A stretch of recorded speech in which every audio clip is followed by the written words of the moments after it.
Napakahirap ng buhay dito sa mundo. Ito ang mapait na katotohanan. Hirap makipagsapalaran para mabuhay. Papasok sa school na walang laman ang tiyan.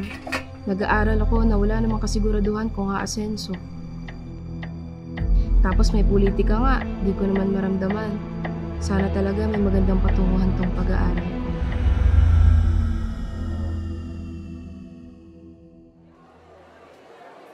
Hey, Bes, anong plano mo pag nakagraduate tayo? Ano ba naman tanong yan, Bes? Alam mo naman ang hirap-hirap ng buhay natin dito sa probinsya. Hindi ko nga alam kung makakagraduate ako eh. Bakit naman? Kaya alam mo naman ang buhay natin dito sa probinsya, isang kahig, isang tuka. Minsan nga wala pang natutuka, hindi naman tayo yung tulungan ng gobyerno. Eh, bakit iaasa mo sa gobyerno? Eh, kaya nga tayo nag-aaral ng mabuti para makatulong sa magulang natin. Eh, naman ang ginagawa ng karamihan, di ba? Tinan mo yung mga magulang natin, nakapagtapos ng pag-aaral, pero ganun pa rin, atrasado pa rin yung pamumuhay.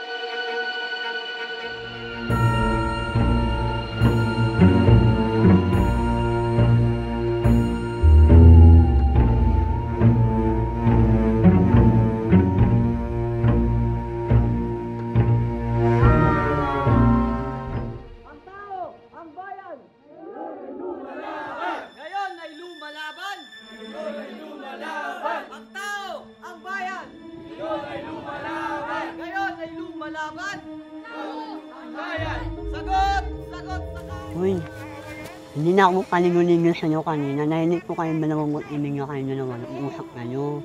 Ang magsahin na inyo sa gobyerno. Oh, ano naman? Pakachismoso mo naman. Hindi naman. Para na gusto mo malaman mo, sumama ka sana sa sama namin. Doon mo malaman kung bakit na nanghihirap tayo. Naman ako sasama sa'yo, hindi nga kita kilala. Ano ka ba? Iwala ka na. Ganun ba? Sige, pag-iisipan ko. Huwag mo na pag-isipan. Sumali ka na. Basta magsasabi na lang ako, dyan ka na. Uy, tingnan lang. Oh, pamilyanda mo. Nasa inyo ko ni Pelt ko. At saka niya, ano mo ko, umakyakan sa paano ng mundo, sa school na nasa na umaga, ha?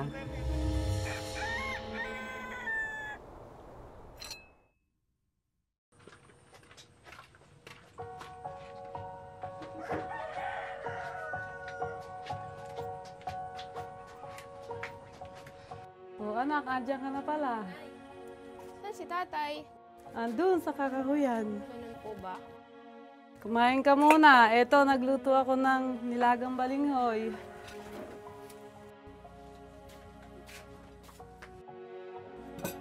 Oh, andyan ka na pala. Tama-tama. Kakain na. Tama, gutom na rin ako. Tay, sabay ka na. Kumusta naman ang pangangahoy? Eto, medyo nakakapagod. Anak, wala ka yatang ganang kumain. May problema ba? Wala naman po, tay. Meron ka na ba manliligaw? Ikaw talaga. Ano ka ba naman, tay? Sa itsura ko po bang to? May magkakagusto po ba? Oo naman, mana ka sa akin eh. Kaya nga, nagustuhan ako ng tatay mo eh. Ay, sus!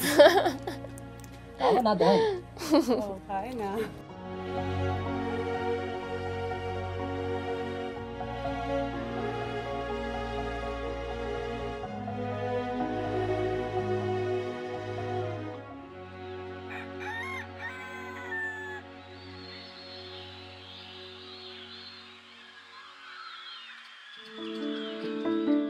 Nanay, tatay, ito na atang pinakamahirap na desisyon na gagawin ko. Hindi ko alam kung tama ba o mali, pero sa tingin ko kailangan ko po ito gawin dahil may pangarap ako sa inyo eh. Mabuti na hindi ninyo malaman kung saan ako pupunta dahil para na rin to sa inyong kaligtasan. Sa pagkakataong ito, pagkatiwalaan ninyo muli ako. Mamimiss ko kayo. Alagaan ninyo ang isa't isa. At sa aking pagbalik, ipapangako ko na aalis tayo rito sa lugar na ito. Balang araw, hindi na lang kamote ang ating uulamin. Pinapangako ko sa inyo, Nay, Tay, mahal na mahal ko kayo. Sana mapatawad ninyo ako.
naging kinahantungan.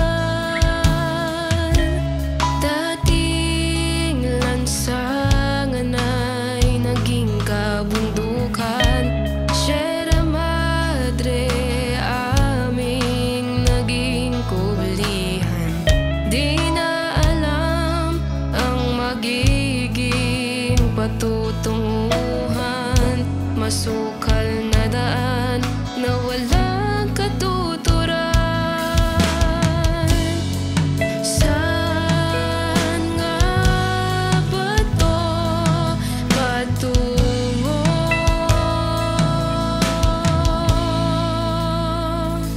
Balik loob, kabataan, ating wakasan kanilang kahibangan. Magkaisa para sa ating lipunan.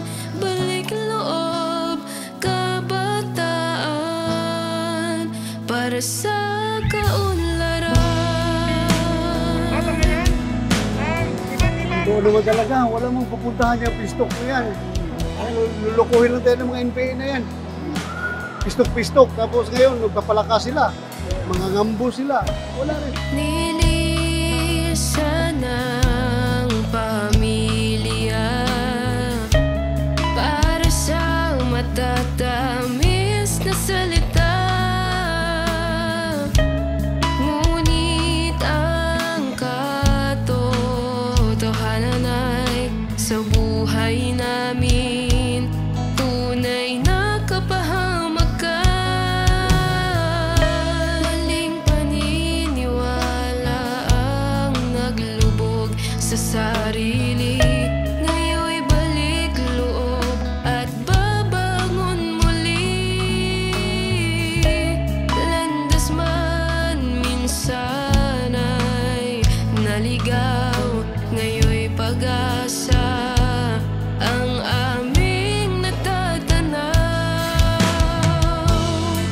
Saan nga ba to patungo?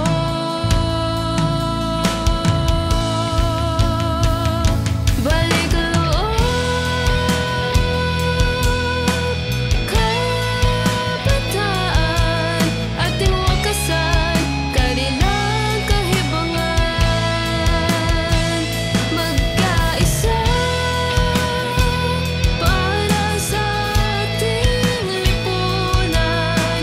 Balik loob, kabataan, para sa kaunlaran. Hanggat hindi sila sincero sa pistok, wala mangyayari sa pistok na. Nakalang pistok na tayo, nakalang presidente na.